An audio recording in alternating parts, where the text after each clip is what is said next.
Hey folks, here at OS Reviews. You're watching our video first look and unboxing impressions of the VKWorld Z3310.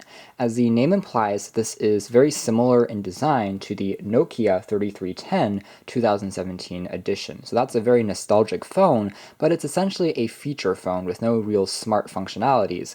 And in 2017, the price offered by Nokia of £50 or about $65 is a little bit expensive for, again, a feature phone when you can pick up an unlocked Android device now with much more powerful internals. So VKWorld is offering their version of the 3310 for a fraction of that cost at under $20. It's also unlocked and it's a quad-band GSM device, which means you can simply pop in your SIM card regardless of what country you're in and be instantly connected to make phone calls and text messages. Otherwise, it's a very simple Candybar phone, and you can see they've even kind of replicated the color scheme of the original Nokia 3310, although the shades and the darkness and lightness are a little bit off on the blue and silver versions, I believe. In terms of specifications, we can take a look at that printed on the side of the box. There's access to a 2-megapixel camera, just like on the actual Nokia version. There's access to Bluetooth. Interesting enough, this version has 32 megabytes of RAM and built-in memory, whereas the Nokia one only comes with 16 megabytes.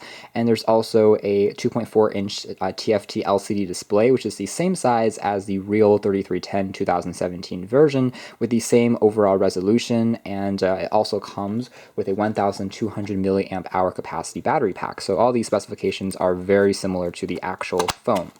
The packaging here, though, is very simple and not nearly as fancy. There's access just to the phone on top. We'll take a closer look at that in a moment, and of course, we'll be coming out with an in-depth review soon, so be sure to stay tuned for that. There's also what looks like a charger, although this version seems to be meant for the UK, but again, it's just using a standard micro USB based port, so it's going to be easy to swap out if you already have one of these lying around for an Android device. There's also some instruction pamphlets and user guides, but there are no other headphones or accessories included, which is expected for a sub $20 phone. It makes for a pretty good backup option, or to give for a kid, or even to buy when you're traveling or on the go. These instructions are very simple, and there are no other diagrams or drawings on them, just tells you the basic functions and how to perform them. So taking the phone out of the bag here, we can see that indeed the size and the footprint are very much similar to the actual Nokia 3310. The build here also feels quite similar. It's made out of this polycarbonate plastic that actually doesn't feel that bad. Everything seems relatively cohesive. There's no creaking at the seams, so it feels solid enough. And upon first impressions, we have this really interesting acrylic shell that surrounds the screen that makes the buttons here almost seem like they're floating on air, which I think is kind of nifty. The buttons themselves also feel relatively tactile and responsive, and they don't feel that cheap either, which is nice to see. You can see that have a nice click and feedback to them when you're tapping on them. The top here just features some branding and some advertising. There is a screen protector we can remove. This phone does not have a front-facing camera, of course, since there are no WeChatting or Skype call functionality on such a basic handset. There is the VKWorld logo embedded onto the bottom bezel of the screen, and there are no volume rockers, it seems, so we have to change the volume manually by tapping on the up and down of the four-way toggle when we're in a phone call. The back features a 2-megapixel camera with an LED flash, the loudspeaker. Additional information: attention, please remove the sticker on the battery contact to boot up the phone. That seems to be a safety precaution when you first get it.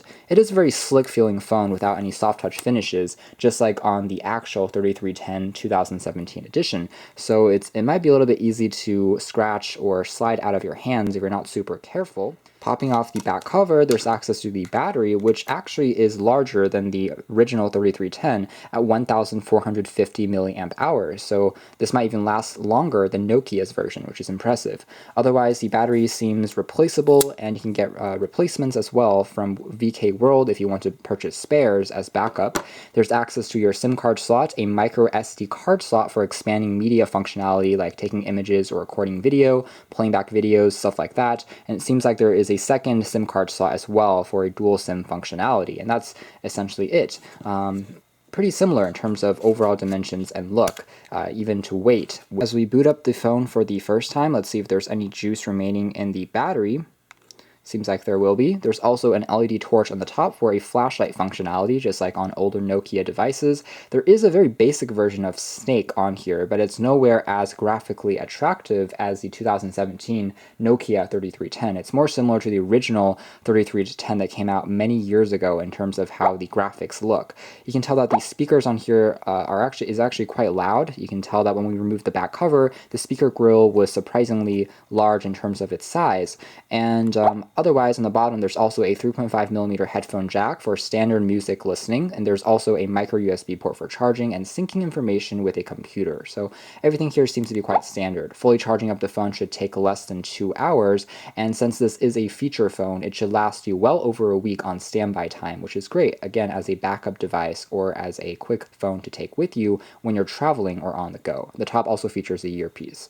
So overall, the design itself looks relatively classy. The screen, first impression, seems decent enough, even though viewing angles might be a little bit weak compared to the original Nokia 3310 2017 variant, but the build and the hardware are certainly up to snuff, and again, at under 20 bucks, this presents an interesting alternative if you don't want to pay as much money, 65 bucks, for the real version. And this one actually has slightly enhanced specs in some ways, like a larger capacity battery, and also more RAM, more built-in memory, which is certainly interesting to look at, and we'll test it out a little bit more and come back with a more in-depth review soon. So thanks for watching this unboxing and first impressions here at OS Reviews. This is the VKWorld's version of the Nokia 3310.